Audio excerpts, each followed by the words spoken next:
Everywhere you go, in the city or the country, rock beds are beneath you for thousands of feet. Deep in the beds, heat and pressure turn decaying plants and animals into oil and gas. The oil and gas migrate through porous rocks until they're trapped by impermeable rock barriers. Geologists look for the traps.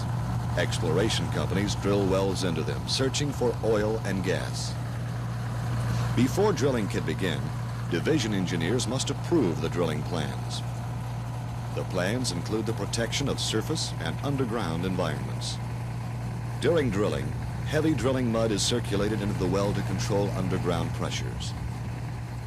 Blowout prevention equipment installed on every wellhead acts as a backup pressure control system.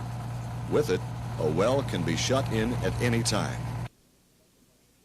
Division engineers specify the blowout prevention equipment used on each well. They witness tests to ensure the equipment is in operating order. Good well control training and widespread use of blowout prevention equipment have made California blowouts rare. About 68,000 oil and gas wells were drilled in the state from 1954 through 1980. Only 31 blowouts occurred during this time, with little environmental damage. Drilling oil wells in an urban area is a safe but sometimes noisy task. Therefore, drilling rigs are especially designed to muffle sound.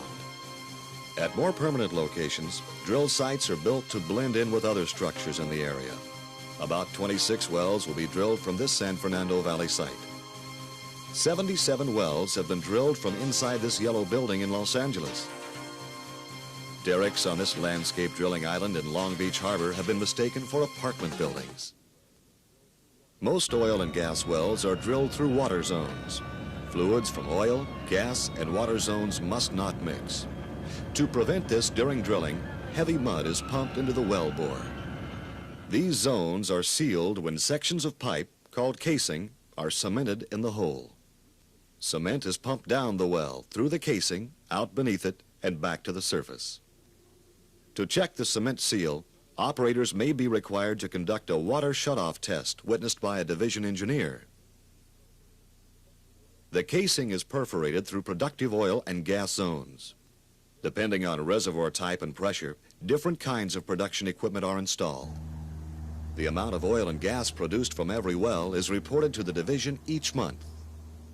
Sometimes, sumps are dug on oil and gas leases. The sumps, open depressions holding oil and water, can be dangerous to wildlife. 12 years ago, the division began to locate and classify California oil field sumps. Today, all of the hazardous sumps have been screened or eliminated. Good housekeeping is encouraged at all oil and gas leases. This makes leases more attractive, safer, and environmentally acceptable. Each year, recipients are chosen for a lease award. Dry holes and wells no longer commercially productive are abandoned. To abandon a well, cement is placed across all oil zones, freshwater, saltwater contact zones, and at the surface. The rest of the well is filled with heavy drilling mud. Before 1915, many California wells were abandoned incorrectly. Today, when these wells are found, they are properly abandoned. Money from a special fund may be used for the work. The Division of Oil and Gas protects California's oil, gas, and geothermal resources. It encourages the wise development of these natural resources through good conservation and engineering practices.